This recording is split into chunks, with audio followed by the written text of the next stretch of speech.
Uy, may nakita akong isang bulaklak. Ito ata yung rosal, tawag sa amin, rosal ba yun? Rosal.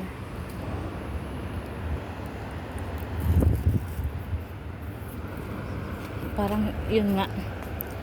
Medyo babango, kaso medyo babango lang siya, hindi naman siya totally mabango.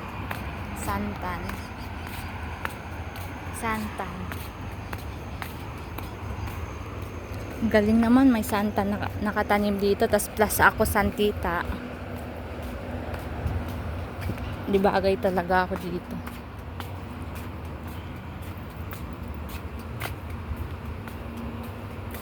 Para ka na naman pumapasok sa gubat.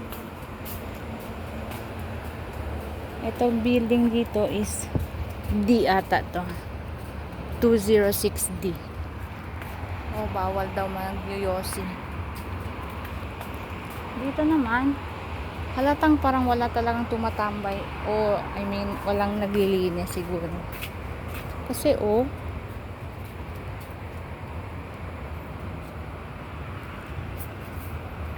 tumambay din ako dito one time.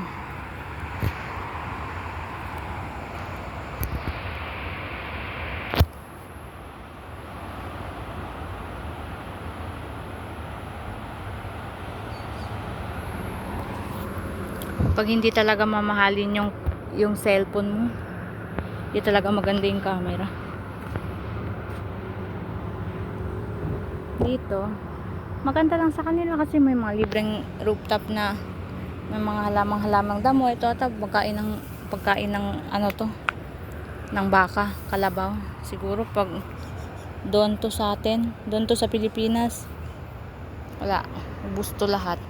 Pero dito nagyayelo na sila, oh.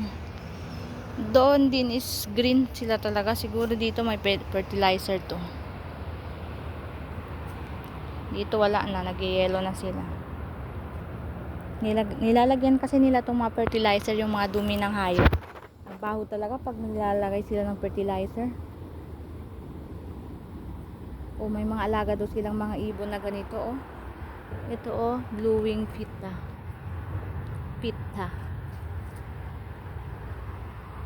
Buti pa sila dito nag-aalaga ng mga ibon na ano lang, malaya. Samantalang sa Pilipinas, hinuhuli yung mga ibon para ibenta.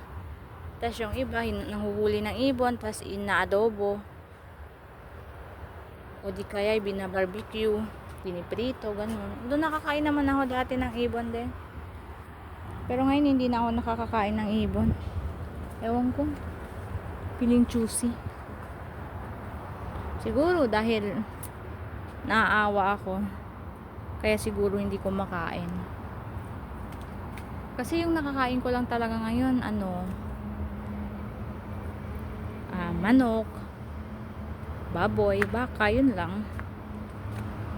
Pati exotic food, yung mga exotic food na yun, parang hindi na ako masyado nakakakain nun. Siguro dahil sa sobrang tagal ko din nag-stay sa abroad, kaya siguro naging gano'n, naging maselan yung ko.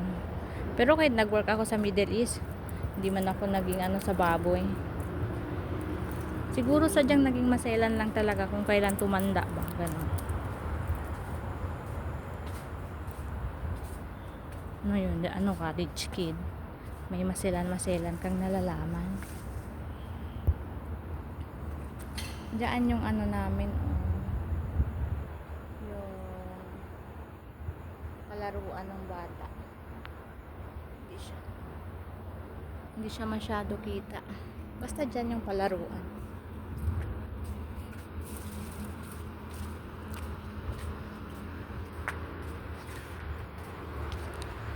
Bababa na nga ako, pagod na ako. 1 oras higit na akong naglalakad. Then yung video ko din, 1 oras na.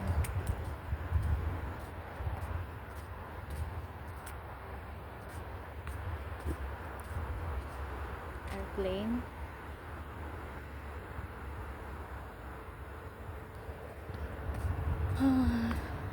Star.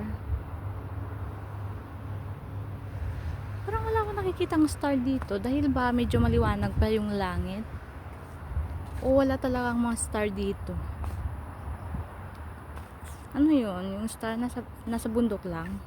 sa amin. Kasi pag nandun ako sa amin, pag tingala ko talaga sa langit, ang dami ko makikita mga stars.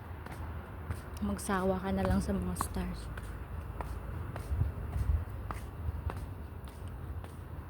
Tas lalo na pag nauntok ako, nakakakita ko ng mga stars. Kumikislap-kislap sila sa ano. Sa utak ko. O, dito kita yon. Ito yung palaruan dito, oh. Ay, hindi pala palaruan. Pang-exercise pala. Magkamali ako. Doon sa kabila dyan. Yan sa kabilang ano. Dyan. Dito sa kabila. Yan yung may way dyan. O, yung may daan dyan. Papasok ako doon. Tapos pupunta sa kabila. Doon may mga palaruan doon. Doon yung mga palaruan ng mga bata. Sliding. Pati matanda pwede mag-slide doon.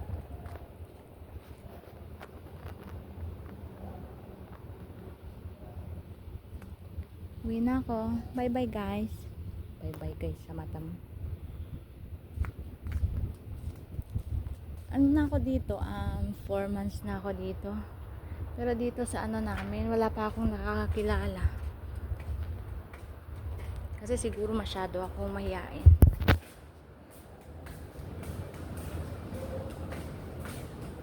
Baba na ako.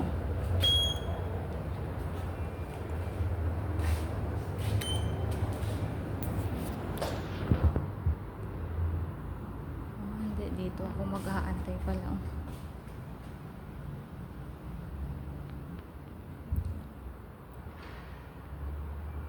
Sa 11.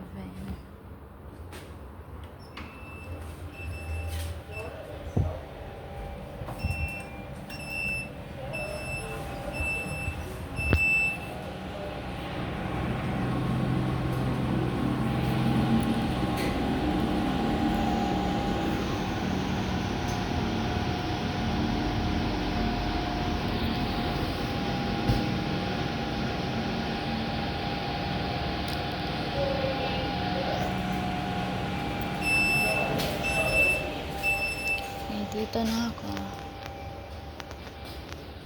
Dito pala banda may palaruan din dito. Pero ano lang siya. Konti lang naman, ano lang. Pero maganda na din, palaruan na din sa mga batang maliliit.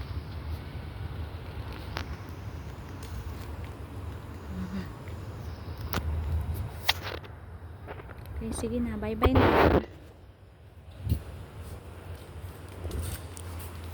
Lagi akong walang mukha.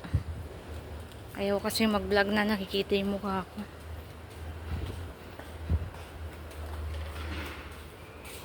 Dito na ako. Ito na yung ano namin.